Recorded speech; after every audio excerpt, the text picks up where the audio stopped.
Hi, Nicole Ben Simon here on a beautiful sunny morning on a winter's Saturday in Melbourne, Australia. Um, relationships. Relationships are very complex things, and they're very interesting ways in which we get to see ourselves from different perspectives. And I wanted to talk about how some relationships that need to drop off, how they become apparent. And so obviously our most important relationships are those with family, with close ones, whether it's a work relationship or an intimate relationship, or a parents, children, siblings. Relationships are really what trigger us the most. And there are times where our relationships become so tumultuous and so difficult to maintain that no matter how much we may try to resist the change, sometimes they simply just need to expire. And that's particularly hard with family members because we have this belief that we have to accept family no matter what, and no matter what the circumstances are, and even if they're mistreating us and disrespecting us, we still have to love them. And yes, to an extent, because there comes a time where boundaries are crossed and where it's time for us to choose us first. And I'm not saying to throw your children out into the street or anything like that, but I'm saying there comes a time where boundaries have to be set, loving boundaries. And if those boundaries are crossed and there is disrespect, then it may be a sign that we need to just let that person go. And it doesn't mean letting them go forever. It may just mean letting them go for a while so they can do their growth and that you can do your growth. And the reason I'm talking about this now is because it's happening in my life, and I've had to let go of circumstances that were really, really bringing me down and making me unwell. And no matter how hard I tried to hold on to this relationship, I could see that everything was closing that door. And so I had to, accept that. And, there's an aspect of grief that goes with that, and also allowing yourself to really work through the grief, and allowing yourself to really see what it is that they are showing you, and what their absence is teaching you. And sometimes it's the other person that needs to go off and not have you around, and perhaps that's the growth. Perhaps that's what they need to learn, is not to depend on you and not to fall back on you, because you're not there to carry anyone. Everyone needs to do their own inner work. And so sometimes by letting them go, you're actually loving them from the higher perspective, because when you are holding space for them, you are enabling them to sort of use you in a way, but they're actually not empowering themselves the way that they should. And so when we do take a break from these people, and when we no longer resist, when the doors are closing, we go, okay, we take that time out, we lick our wounds, have those down days, but then we have to look at things differently, and we start to look at ourselves more, and it gives them a chance to also look at what they need to do. And it requires a lot of patience, and it also requires a lot of trusting in the process, that right now the growth needs to happen without you being in each other's lives.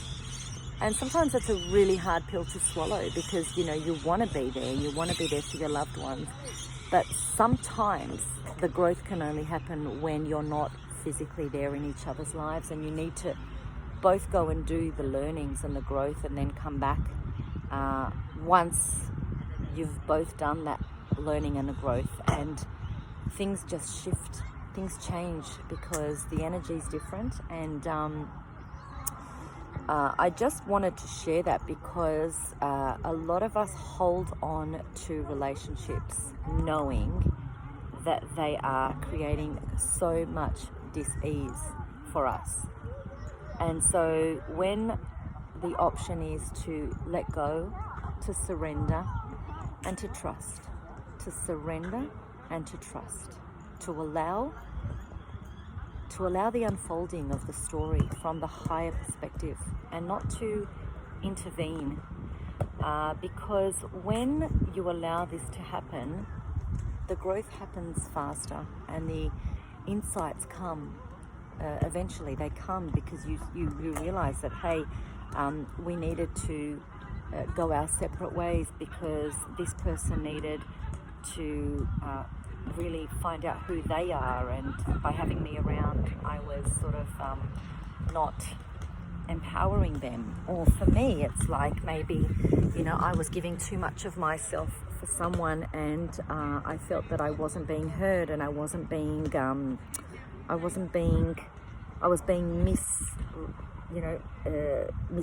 misrepresented.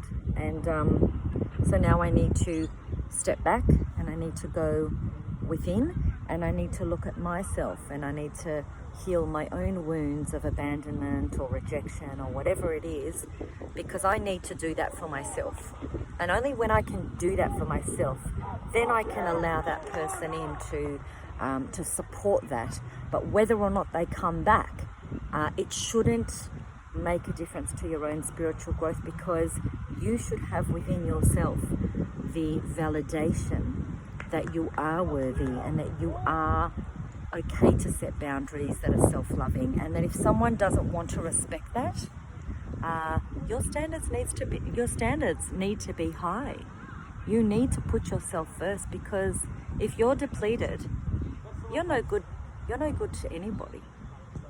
And so I invite you to take a close look at your relationships, and if there are relationships around, no matter how close they are, family especially, I mean, they're the ones that usually are the hardest. Just allow yourselves to drop out of each other's lives for now, if you can. Obviously not if they're young dependent children, and just allow the process to show you where you need to be and what you need to do. And so even though we're not physically in their lives, we can still energetically feel them, and we can still energetically send them love without allowing them to physically drain us and energetically feed off us.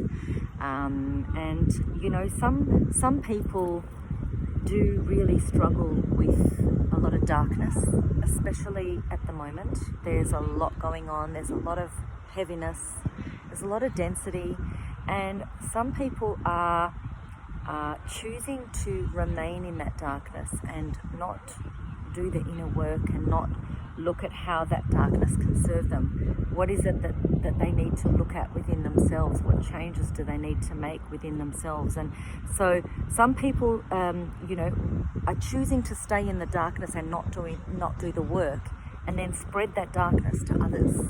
And that's when it's not serving us. It's not serving us to sit and be around someone who's choosing to spin in drama and stay in darkness. It's not serving us, because if we're doing the work on ourselves and we are aligning ourselves with love and compassion, and someone else is just wanting to speak nasty about others and just be in that cycle of complaining and being the victim, that's when it doesn't serve us. We can stand back and say, well, you've got some inner work to do, because when you come to that place where you understand that everything is purposeful, and even the mean people in your life, there's a purpose for that. When you look at life like that, you don't get angry and you don't spin in drama. You just accept it and you grow from it. So take a look at what's going on for you, and really ask yourself, is this relationship serving me for now? And if I step away, it doesn't mean I'm not loving that person. It just means that I'm stepping away to love myself first. And there's nothing wrong with loving yourself first. In fact, that is what we are here to do. We are here to learn to love ourselves first, and only from there can we serve and be there for others. So have a beautiful weekend, everyone. I'm just enjoying the sunshine. Sorry about the football in the background. Have a beautiful day.